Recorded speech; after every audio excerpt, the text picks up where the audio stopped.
I felt shame, real, full body, visceral shame. And the shame story was saying, I have a PhD, I have options, and here I am getting into this. What are people going to think of me?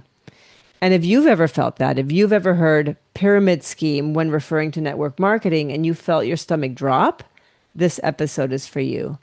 Because what I found on the other side of that shame changed everything I thought I knew about how business and wealth building actually works.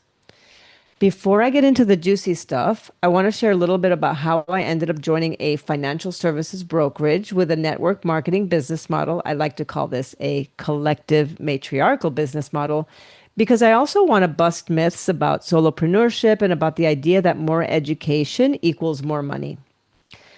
So I grew up in Puerto Rico. My parents, or my father rather, was high school educated. My mother was trade school educated, and we were lower middle class by US. In Puerto Rico, for Puerto Rican standards, we were definitely not poor. We were middle class, and it was instilled in me that education was the ticket off the island. And I definitely wanted to leave because even as a child, I felt like I was being called into more than sort of the circumstances I grew up in. After getting one undergraduate degree in international studies from Connecticut, at a university in Connecticut, I worked for about 6 years in nonprofits and as a restaurant manager and server before deciding to go back to school. And because I wanted to become a therapist, at age 27, I ended up having to get another bachelor's in psychology to qualify for a PhD program in psychology. And then after 7 years of, PhD sacrifice and meager student pay, while I was doing my postdoctorate time at a community mental health clinic at Yale, it was connected to Yale, I experienced extreme burnout after the birth of my second child. I transitioned out of the community mental health clinic. I started my own private practice. And around this time, I entered a 4 year trauma resolution certification program. And my practice was balling. Like it was doing great, but my income was capped by the number of hours in which I could see clients. I worked about 6 to 7 hours a day for about $80 on average from what I was paid from insurance. So the lowest was $65, the highest was about 100. And I made about $7,500 a month, right? Like fluctuating between six to 750 or 7,500, which was not bad even for today's standards. This was like what, 8 years ago, 8 to 10 years ago. But when you consider the fact that it took me 7 years to get my doctoral degree, hello, student loans, plus the 2 years of getting that second bachelor's, plus living off exploitative wages, and on top of that, the cost on my body. I mean, where do I even begin, right? Never mind that it was also hard for my marriage. It was hard on my relationship because I was in a long distance relationship due to the fact that where my university was located was not in a geographical location where my then husband could find a job in architecture. And looking back, I often think about the wealth I could have been building during those 7 years, not just building a business, but also taking advantage of compound interest. But the biggest cost was, of course, the burnout, which irrevocably affected my health, my diet, lifestyle, everything. And to be honest, I don't have regrets because every single experience led to the wisdom I have now. I just don't want you to do it the hard way. That's why I'm telling the story. So let me show you briefly exactly how my income was capped. So when I had my private practice, I was making about $77,000 a year after taxes, and I couldn't work any more than that because I was a sole breadwinner and a new mom to two children. My second child was born 17 months after my first. I was about 39 years old. I had already begun to figure out a way to move into entrepreneurship when COVID happened. And then when COVID happened, everything, like all my whole therapy practice moved online and I had 30 hours a week because keep in mind that I was now in a divorce process. And so I was in a co-parenting situation. So I could only work when the kids were not with me. And when the kids, were with me, they were, doing school from home. So I made $160,000 in gross income that year, but I was right at the edge of burnout again. And that's when I decided to launch my coaching business like full time. So launching full time was basically my burnout recovery plan. And at the beginning, it was an amazing identity growth process. I had so much fun learning about crafting offers, copywriting, social media, marketing, and sales, all the things. And I felt incredibly creative. The juices were flowing. But after a few years doing that, my body said no to the emotional intensity of launching. Like it was really, really intense for me. And I knew that, in my late 40s, I wasn't going to be able to keep up with that intensity of launching over and over to put like basically food on the table. And my body was also saying no to running a business by myself, even though I had hired some help, but it was essentially by myself. And I don't know, that's not what I wanted to create anymore. So I stopped launching and I started praying for a more sustainable solution. I really like wanted to co-create with people, but I had no idea what that would look like. I was already like very much making connections with people and being on people's podcasts, but it was more than that. And because post-divorce, I was deep into working with the energy of money, and because I was working on my own financial wellness and education, I decided to say yes to a career in financial services because my advisor presented financial education to me in such a sexy way that I was like, everybody needs to know this. Everybody, like I just was obsessed with sharing the financial the information that I was learning from my meetings with my advisor. And I also, I also wanted to build specifically with my best friend who was the the creator or the brain behind this brokerage. So the truth is, though, confession, I didn't know that what I was getting into was network marketing. I'd had no prior experience in network marketing or multi-level business models. And when I learned that's what it was, I felt the full weight of that stigma. I'd heard all of the shit talk and the objections that, by the way, I'm going to break down later on in the conversation. But yeah, like that was all I knew. So I was coming in with all of that. And that's where I felt that visceral shame. And, I was worried that I had sold out in some way. Like, not just working in financial services, like in this normie kind of environment where I had been known, previously as this like rebel, this disruptor, but then also network marketing, like WTF. And then having so many other options as a PhD, was I taking a step back? But something shifted for me when I saw how many successful women and spiritual women in particular were also in network marketing. Mind you, they were not talking about it openly, but I saw what they were doing. I was watching them. I saw what they were doing with their lives also, and it was similar to how I wanted to live. Many of them were living abroad, many of them were unschooling their kids, they were living close to nature, and I was like, oh my God, I want to do that too. That's just one of the many factors that made me decide to stay. And as I created a holistic, trauma informed brokerage with my besties, essentially, I started to ask myself why this felt so threatening to people. Like I started to not get it anymore. So, so I want to ask you this. What if the way you've been taught to work, make money, and build businesses, either by climbing the corporate ladder or doing it alone, is actually rooted in systems that are designed to burn you out? And I think that right? We live in a culture that rewards personal autonomy, independence, personal achievement at toxic levels. And this is exactly the opposite of how we are wired as humans, especially women whose nervous systems are highly socially oriented, right?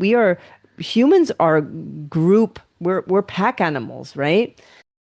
Hey, Real quick before we get back to the episode. You keep saying you want an indigenous matriarchy now, and I believe you. But wanting it and building it are two different things, and the gap between them is usually the absence of a system. So I built one. Sovereign Wealth is a free blueprint for matriarchal finance in intentional community, inspired and guided by indigenous wisdom.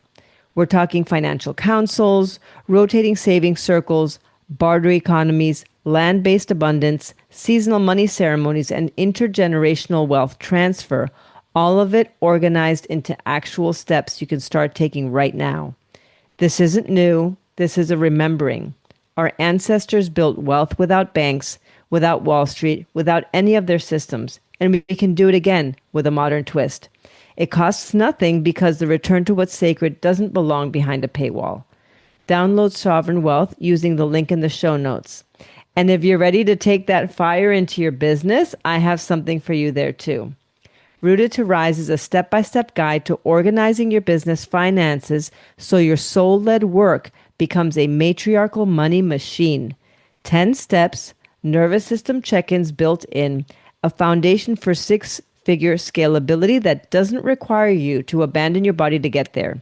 2 guides, 1 vision, both free. Download Sovereign Wealth and Rooted to Rise using the links in the show notes, and let's build. Okay, that's the conversation. And this disconnection from our nature, and of course, nature itself, is the reason why many of us are mentally struggling, physically ill, burnt out, and unhappy. And on top of that, we think that our problems are individual. We start like looking within us, well, what am I doing wrong? But often our problems are collective and systemic.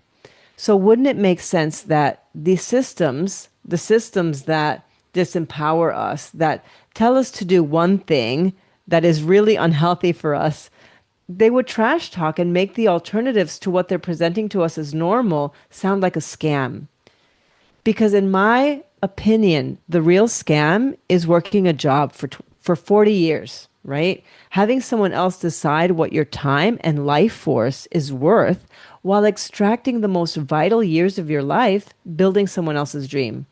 And then at 65, you still end up not being able to afford your retirement because your 401k gave you a shitty 6 to 8% return, right?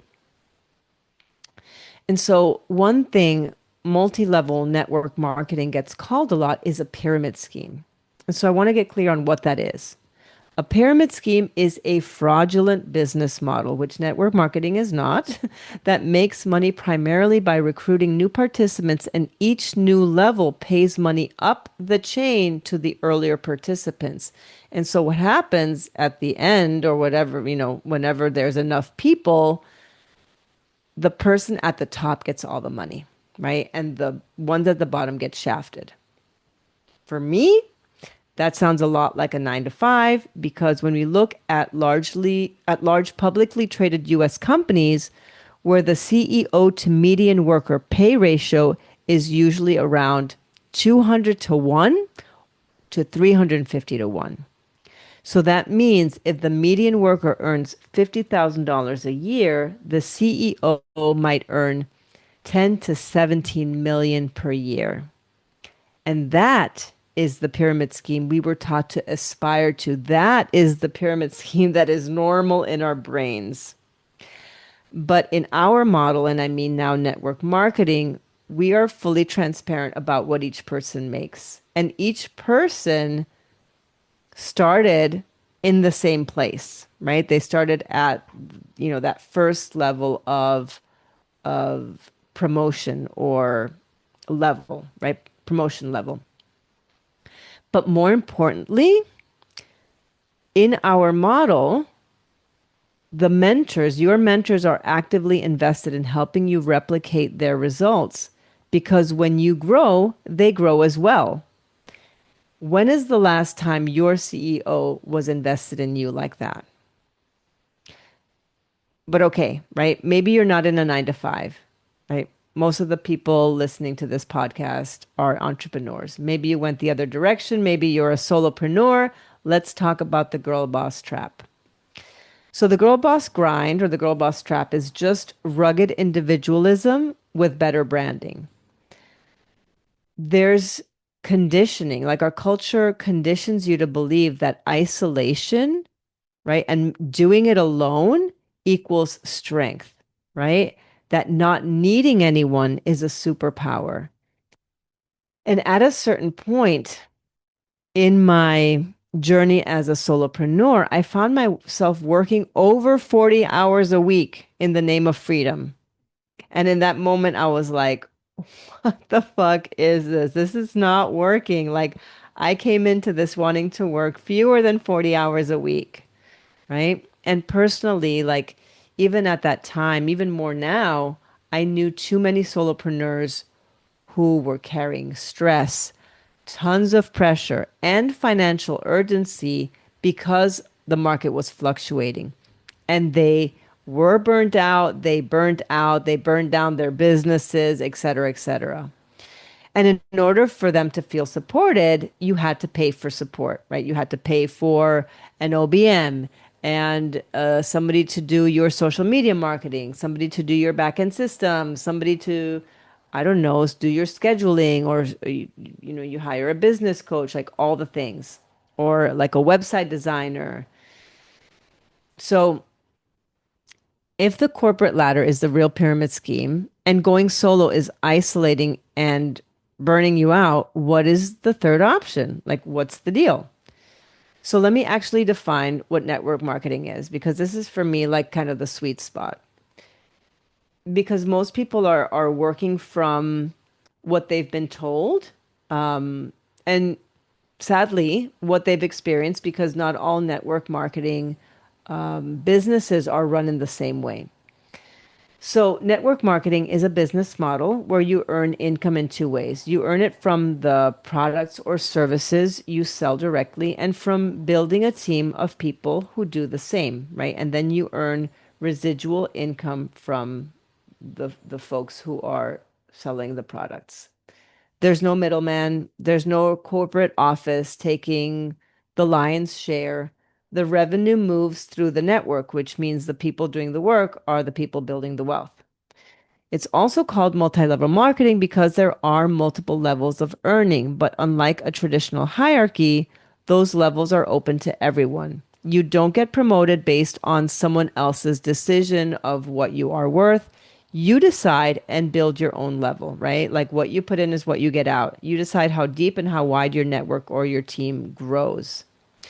And it's interesting to me that, a similar model exists in real estate, right? Real estate brokers have brokerages and they have agents selling homes, and they, earn a residual income from the sales from those the home sales those agents make. But we're not looking at real estate as network marketing, right? So here's what nobody tells you. It's one of the only business models in existence where a woman with $500 and a laptop and a phone can build something that's scalable, inheritable, and community rooted without a business loan, without a degree, and without anyone's permission. And that for me is not a scam. That's access, okay? And I want to be clear, right? What I was alluding to earlier. Network marketing, like any business model, be it coaching, anything, is neutral. It's a structure. And like any structure, it can be run in an oppressive, extractive, patriarchal way where pressure replaces invitation, where recruitment is predatory, where the culture is militaristic or toxic, and the leadership is self serving. That is unfortunately the norm. But the model itself is not the problem. The energy behind it is. Because a hammer can build a home or it can cause harm. Ultimately, the hammer isn't the issue, right? In the same way that money has been used and abused, but money itself is not the issue. What matters is who's holding it, what their intention is, what they value, what they embody, and who they're building for. And what I'm describing today is network marketing run as a matriarchal and mycelial business. What I mean by matriarchal is that it's rooted in relational power, genuine care, reciprocity, and generativity rather than dominance, extraction, or hierarchy. And by mycelial, I mean that it's decentralized and grows through connection rather than centralized control. It's mutually beneficial because it's built on resource sharing.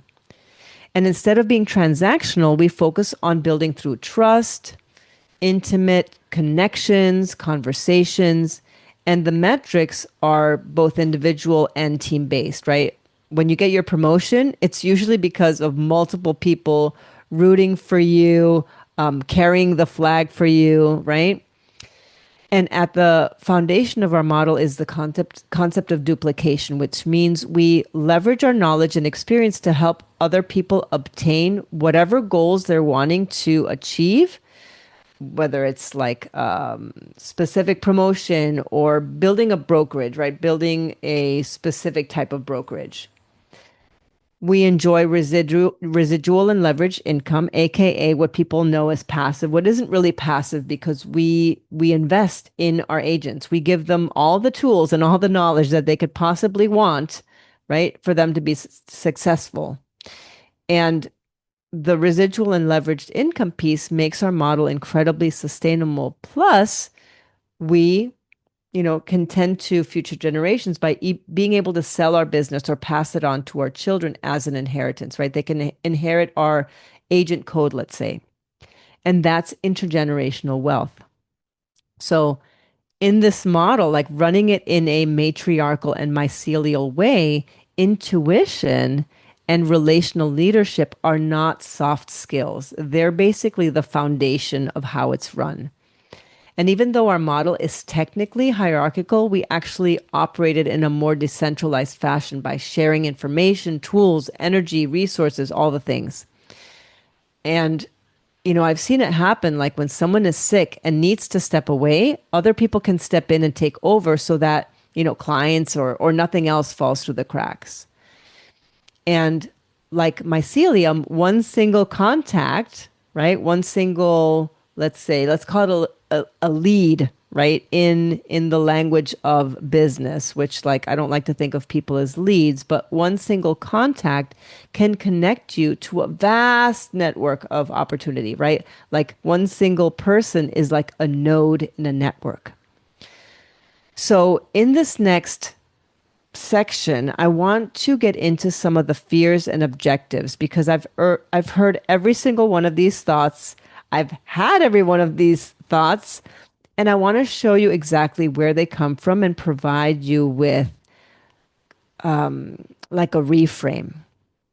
So the first is the pyramid scheme. And, again, people confuse network marketing with like illegal schemes where only the top benefits. The stigma comes obviously from decades of shady practices and bad actors. And even though I already spoke to this, I want to say it again for the people in the back. Pyramid scheme you're actually living has a CEO making 300 times what you make. It has shareholders extracting profit from your labor. It has an organizational chart that goes up and you are at the bottom.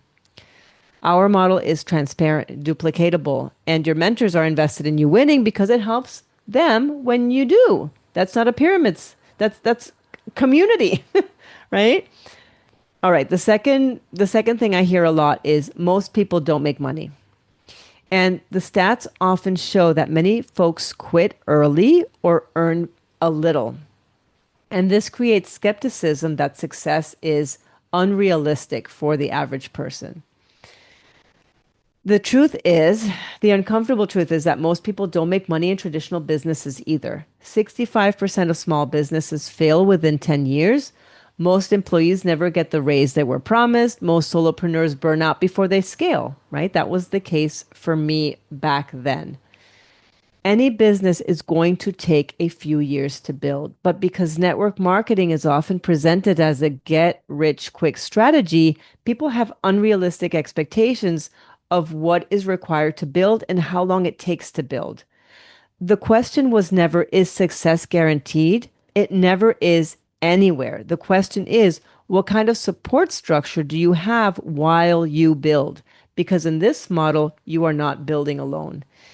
And we always tell people Like we actually have metrics that let you know what is the average income that you can expect within the like how long you are in the business, right? And usually like the first year it's kind of like around 10,000 year, 1 to 3 is 10,000. Year 3 to 6 it's 88,000. Then after that, like the next 3 years is like you're already into like the $300,000, right? So the way that we can scale is a lot different than your standard coaching model, which is, it takes a lot longer. It takes over 10 years to get to 500,000 mark sometimes. So the another objection that I often hear is that network marketing is exploitative of relationships. And this one is interesting to me because what we call exploitation, we call networking everywhere else, right? I don't know, when your colleague sends you a referral to a plumber, that's not exploitation. When your friend tells you about a job opening, that's not exploitation. When your bestie shares a hair product with you, like there's a genuine care, right? There's no real value. Well, there's value. There's sharing. There's a desire to kind of like, oh my God, I have this awesome thing. Let me share it with you. And that's exactly like how women already communicate, right? This is what we already do. And we're just getting paid for it now, right? What makes it exploitation is when there is no genuine care, there's no real value, there's no relationship, there's no reciprocity. And that's exactly what our model is built against. We build through trust and intimacy, not through pressure and extraction. And if you're doing network marketing the right way, I'm sort of using quotes, air quotes right now, the people around you or the people you bring in should feel like they were found, not used, or like they just won the freaking jackpot, right? And there's this like I think that underlying this exploitative of relationships is like a fear of alienating friends and family by constantly pitching, right? People don't want to feel used for sales or recruitment. That's real. But the idea here is that you have something of value that you want to share, right? Like financial education, who doesn't need that, right? Obviously depends on what you're selling and what network marketing model you're in. Not all are the same. Some products are more valuable than other ones, right? But in extractive system, relationships are used. In matriarchal systems, relationships are nurtured. They're built on care, trust, shared values. And the mycelial lens reminds us that life itself is relationship. Each exchange strengthens the web. I've heard other people say it's not a real business. Well, you can sell this business, you can pass it on to your children. It generates residual income while you sleep. Tell me again which part of that isn't a real business. And what people usually mean when they say that is this. It doesn't look like the businesses I was taught to respect. And they're right. It doesn't. That's the point. Underlying this objection about it not being a real business is also the belief that entrepreneurs should build from scratch, not plug into a system. And this is a problem because what I've seen is that solopreneurs are having to revamp and rebuild systems every couple of years when whatever they're doing stops working, right? Because markets fluctuate, markets change, people's buying behavior changes. But certain business models, like the one that I'm leveraging, work for many people. It's worked over 20 years, right? And it's a system that's worked for many people over many years, right? People from different cultures have used it with, multiple six-figure success, seven-figure success. And What I've often seen is that traditional business models mimic industrial hierarchies, right? Network marketing is like post-industrial, right? It's fluid, it's adaptive, right? The it's relational. The skeleton itself is kind of like can be used in different ways. And so the way that we're using is more kind of like fluid and relational. And it's a matriarchal mycelial form of business. It's decentralized, community driven, and it's resilient in ways rigid corporations might not be. Another thing that I hear a lot is, oh, you need to be recruiting. You know, you're forced to recruit or you're pushed to recruit. Building a sustainable business requires sustainable growth. What is different here is that growth benefits everyone in the web, not just the person at the top. I'm thinking now, some network marketing businesses, you do get paid for recruiting, but in ours, we do not. Not all of them do that. Um, so in this business, you share the opportunity with people. And the people that come in are people that are looking for the opportunity. And you share tools, you share education, you share knowledge, you share mentorship, financial and income strategies. The recruitment isn't the product, the duplication is. You are teaching people to build what you built. That's not endless recruitment. That's legacy, right? You're leaving a legacy. You're passing down your knowledge, your mentorship, your whatever years in the business, you're passing it down to someone new, someone that is looking for an opportunity. And imagine that they don't have to pay five figures to a business coach that's going to show that to them. Okay, so let's get into the next objection. This is an important one because it involves women. Some people say you're preying upon vulnerable women, right? You're preying upon single mothers or, yeah, usually it's single mothers. And this is the one I want to sit with for a second because there's an important assumption underneath that statement. The assumption is that women, especially women who are financially stressed or under resourced, cannot make sovereign decisions for themselves, that they need to be protected from opportunity rather than given access to it. And I find that deeply patriarchal. The women and femmes, and even the men in our network, are not victims of this model. They are the architects of it, right? Their embodiment is what builds this whole thing. And a $500 entry point to build a scalable, inheritable business, that is one of the lowest barriers to ownership that I have ever heard of. Okay, I'm going to leave that one right there. Last one. Is this the last one? Yes, it is. Some people say it's a cult. Okay, let's talk about what a cult actually is. A cult isolates you from your existing relationship.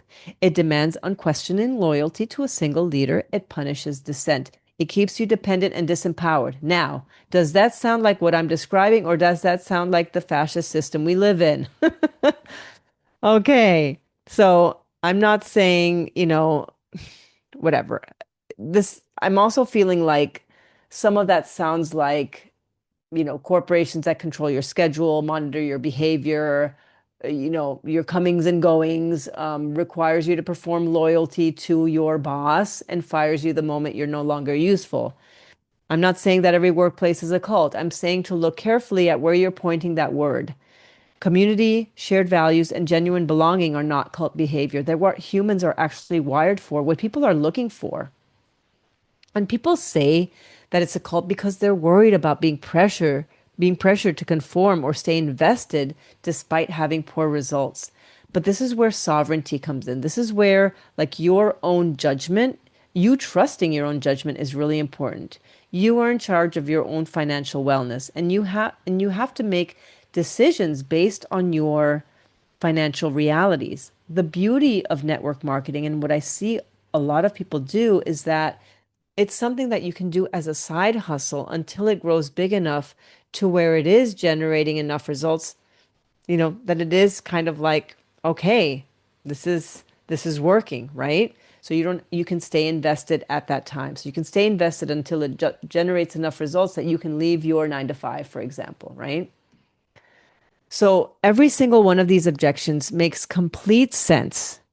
And the only reference, if the only reference point you have is a system designed to extract from you, right?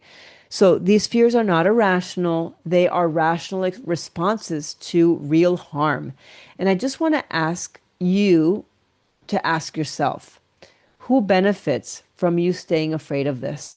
Who benefits from you believing the only legitimate path is the one they built and they promote and control?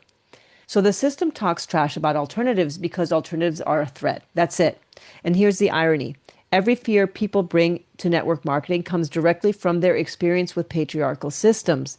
Those fears are legitimate data. They're signs of what the old system did to you. The question, whether you're willing to let those wounds write the story of what's possible or whether you're ready to try something built differently, right?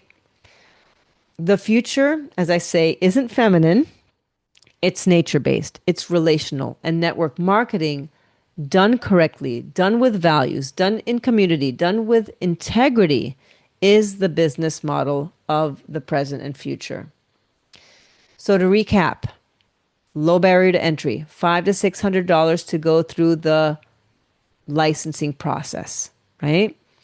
There's no physical product, there's no inventory to buy ahead of time, to store somewhere in a closet. You can do it remotely or you can do it in person. You can choose. It's scalable. Your income grows as your team grows. It's not just based on your solo effort. The model is built for mentorship, recognition, accountability, and you build a business for yourself, but not by yourself. And now, sort of where I stand, like 3+ years into the business, just a little bit over 3 years, I almost quit. I almost didn't do this. And I almost let the shame win. I almost let other people's conditioning about what this was decide what was possible for me. And I'm so glad I didn't. Even though I do other things, like I have multiple streams of income and other things going on, and I have other offers, like this is an integral part of what I do. I love sitting down with people and doing financial strategies. I see the change happen in people's lives when they have somebody guiding them or holding their hand through implementing a strategy or supporting them through like getting their credit repaired or getting out of debt, any of those things. And so, if any part of this episode cracked something open for you, if something in your body said, yeah, while you were listening, I want you to pay attention to that because I'm building a network of women and femmes. I'm building a network of matriarchs of all genders who are done doing it alone, who want a business that is relational, that is integrity and values driven and designed to actually grow with their life instead of consume it, right? A lot of the people that come into this space is they're wanting to heal their own money wounds, right? Just like myself, like I was on my own money healing journey and I wanted to also help other people do that while that was happening. And so if that's you too, I want you in my coven. So the link to the application to, go on an interview is in the show notes. And when you fill it out, we'll get on a call. I will tell you the truth about what this process looks like, what it requires, what is the training and education that's built in, and whether it's actually a fit for your life. Thank you so much for listening all the way to the end. I will see you on the next episode.